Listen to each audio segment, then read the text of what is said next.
Mr. Speaker, with that kind of incompetent, incoherent answer, it's not hard to understand how that minister failed to investigate 97% of the 150,000 suspected cases of fraud in the international student program. Mr. Speaker, not only that, of the 3% that he did have investigated, they abandoned half of those because the suspected fraudster did not respond to investigators' emails. Mr. Speaker, this is the current Liberal government. Will the current Liberal Prime Minister take responsibility, fire that minister, the Justice Minister, and the Immigration Minister? The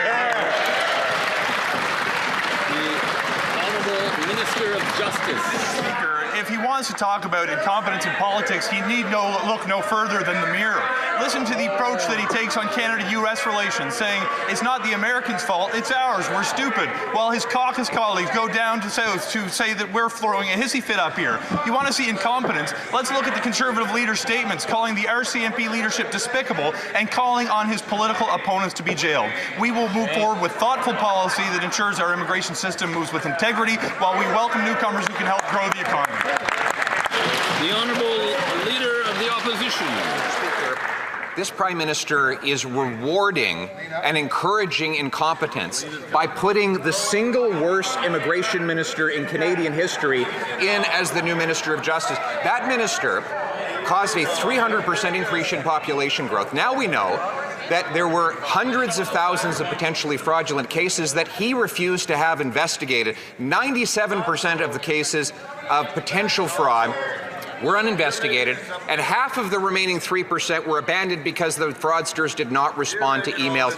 Will the Prime Minister take responsibility for these incompetent Liberals and fire them now? The Honourable Minister of Immigration. The Honourable Minister of Immigration, Refugees and Citizenship. Thank you very much, Mr. Speaker. Let me repeat for that member and his entire caucus. As I said, since 2025, 100% of the discrepancies reported were followed up. And they were followed up 100% since 2025 with the high-risk investigated. The Auditor General confirmed improvements took place. IRCC has tightened its approach, and we have control over the student visas. The numbers prove it. Thank you. Yeah. The Honourable Leader of the Opposition. Okay, now the mystery is resolved. We have only 3% of the 150,000 cases of suspected fraud were investigated at all. Half of those investigations were abandoned because the alleged fraudster didn't respond to their email. But now we learned they have followed up with another email, Mr. Speaker, and the threat is clear. If there is no response to that email, there will be yet another email, Mr. Speaker. With this kind of total incompetence under the leadership of the current Liberal Prime Minister, why won't he fire these 3 ministers so we can get the system?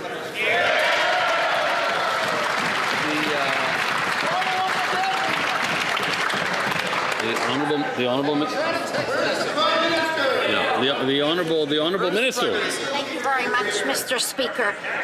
Let me tell Canadians and this member and his caucus that the report examined 18 months. The government had already initiated improvement to the system way before the audit started. The Auditor General confirmed that the system is tightened, the student visas have been examined, improvements has taken place. Since 2025, 100% of referrals from institutions were examined. Thank you. The Honourable Leader of the Opposition. Mr. Speaker, I admit it's unfair for the Prime Minister, the Liberal Prime Minister, to force that minister to respond for all of the mistakes of her 2 predecessors, whom he has promoted. But it really is the illusion of this Prime Minister. He refuses to stand and answer questions today, although he is in Ottawa, on the fact that we have the only shrinking economy in the G7. The worst food price inflation in the G7, the worst household debt in the G7, the worst housing costs in the G7, 100,000 jobs lost in the first 2 months of this year. Will the Prime Minister have the courage to stand up now and defend his terrible Liberal track record?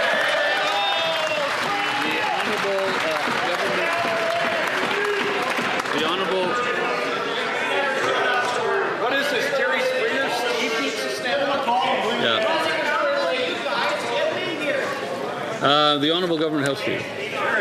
Thank you very much, Mr. Speaker. We will stand up every day and be proud of the Liberal track record in standing up for Canada and building Canada. And what the Leader of the Opposition has been treated to today is a minister who is in control of this file, who has seen immigration levels, student visas go down. In fact, for the first time ever, Mr. Speaker, last year Canada dropped 100,000 population.